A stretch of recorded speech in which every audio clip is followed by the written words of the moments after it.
վարչապետը նախ Մետաքսի ճանապարհ համաժողովում, հետո ազգային ժողովում ասաց, որ պատրաստ են ճանապարհ տրամադրել Թուրքիայից Ռեգնաձորով, Գորիսով դեպի ուր եւ երբեք քննարկել եք արդյոք այդ հարցը դեր ադրբեջանցի գործընկերները երբ կարող է Ադրբեջանը այդ ճանապարհով շարժել եւ դեպի ուր, որտեղ ադրբեջանցիք արդեն ասում են, որ դա կանում է դեպի Լաչին ճանապարհը, որը այնքան էլ հասկանալի չէ ինձ համար Գորիսով Դե մենք նախկինում տարբեր առիթներով ենք ասել, որ պատրաստ ենք, որ սահմանները բացենք եւ շարժը վերականգնվի եւ իհարկե Ադրբեջանի վերջին հայտարարությունը այն մասին, որ հանում է արգելք Հայաստանի համար նախատեսվող բեռների տարանցման, շատ ողջունելի է այն տրամաբանությամբ, ինչը որ քննարկում ենք հենց այդ հաշտեցման, խաղաղություն կառուցելու տրամաբանությամբ եւ հարաբերություն վերականգնելու, ինչի մասին քիչ առաջ ասում էի, մենք էլ մեր կողմից այսօր առավոտ էլ վարչապետը էլի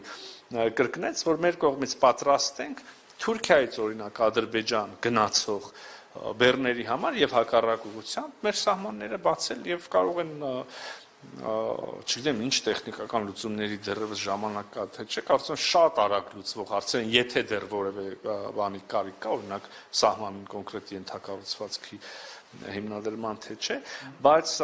մենք էլ պատրաստ ենք շատ արագ այդ հարցը լուծել եւ կարող ենք թույլ տալ, այսինքն թույլ տալիս ենք, պետք է հնարավոր դարձվի ֆիզիկապես լինի այդ տարանցումը, օրինակ դեպի Ադրբեջան կամ Ադրբեջանից դեպի Թուրքիա։ Չկա այդպիսի բան կոնկրետ խոսակցություն Հուսով եմ շատ շուտ կհասնենք նաև այդ կոնկրետ խոսակցությանը, ի վերջո ապաշրջափակում մեծ հաշվով էս նաև դրա մասին է։ Իհարկե այստեղ Թուրքիայի կոմպոնենտն էլ կա, մենք շատ ինտենսիվ երկխոսություն ունենք Թուրքիայի հետ, ես կարող եմ նաև իմ դիրքորոշում եւ իմ գնահատական ասել, ինքս շատ լավատես եմ այս առումով եւ կարծում եմ, որ առաջիկայում պետք է որ շատ շոշափելի արդյունքներ ունենան Հայաստան-Թուրքիա երկխոսությունը նաև։ Երեք գումարած երեքը իրականում գիտեք մենք առիթ ունեցել ենք ասելու որ մենք այդ ֆորմատը ձևաչափը շատ կարևորում ենք ընդհանրապես մենք խոսում ենք եվրոպական ինտեգրման մասին մենք եվրասիական ինտեգրացիայի մասին ենք չէ բայց երբեք սա չի թեր պակաս կարևոր դարձնում մեր համար մեր անմիջական հարևանների հետ հարաբերությունները այս առումով անմիջական մերձավոր հարևանները 3+3 ֆորմատը իհարկե մեր համար շարունակում է կարևոր մնալ այնտեղ տեխնիկական էր խնդիրը իրականում բոլոր մայրաքաղաքներում հանդիպումներ մնացյալ մայրաքաղաքներում հանդիպումներ իրականացնելուց հետո այժմ մեր եւ Ադրբեջանին է հերթը հյուրընկալելու այդ ձևաչափը նախարարական հանդիպումը եւ մենք հիմա Ադրբեջանի հետ քննարկում ենք հերթականությունը իհարկե եթե մի բան հասնում է մեր եւ Ադրբեջանի քննարկմանը իրան առանձին վակուումով դիտարկելը մի քիչ դժվար է եւ կազմա բանա ուզած չուզած որևէ կերպ շահկապվում է Հայաստան-Ադրբեջան կարգավորման առնչվող բազմաթիվ այլ հարցերի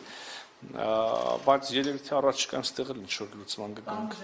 Պարզապես ձեր ասացիք ինչ ճիշտ ասացիք շոշափելի արդյունք կլինի Թուրքիա-Հայաստան հարաբերություններում ինչ նկատում եք ինչ արդյունքների Նկատի ունեմ շոշափելի արդյունք այնքան շոշափելի որ այստեղ ներկա որևէ մեկի մոտ կասկած չթողի թե մենք հենց այդ շոշափելին նկատի ունենք շնորհակալություն բավական Վերջին հարցը, բայց խնդրեմ հա, դուք չտվեցիք, օքեյ։ Ոլորտից մի հարց, պարոն Միրզոյան, քաղաքացիական պայմանագրի կուսակցության համաժողովի ժամանակ հռչակվեց 4-րդ հանրապետության հռչակում որպես առաջիկա ռազմավարական անելիք, պարոն նախարար, հետաքրքիր է դուք այդ գաղափարի քննարկմանը որպես կուսակցական մասնակցել եք թե ոչ, եւ ինչպես եք պատկերացնում 4-րդ հանրապետության իրավաքաղաքական գործարկումը։ Շատ հետաքրքիր հայեցակարգային փիլիսոփայական հարց եք բարձրացնում, սրա շուրջ կարող ենք երկար խոսել, երևի թե դեֆինիցիաների ճշգրտման անհրաժեշտություն կարող է առաջանալ թե ինչ նկատի ունենք 4-րդ հանրապետություն ասելով, բայց մեծ հաշվով հասկանում ենք, չէ՞, ինչ նկատի ունենք, այսինքն կարող ենք նաև այդքան այդ ուղղությամբ չգնալ, ես ուզում եմ միանգամից ձեզ ասել, ես 4-րդ հանրապետության ստեղծման մասին միտք առնվազն, եթե չասեմ թղթին տված առաջարկ, արել եմ դեռևս 2018 թվականի հոկտեմբերին, հետևաբար երևի մնացած հարցի կտորը մի քիչ ավելորդ է։ Ու այդ թող երևի մի քիչ իրավաբանների ասելու միջամտության կարիք կամ մի քիչ ստեղ կդժվարանամ ես սպառիչ պատասխան տալ։ Շնորհակալ եմ։ Փաշինյանին հակակատող գործական արշավին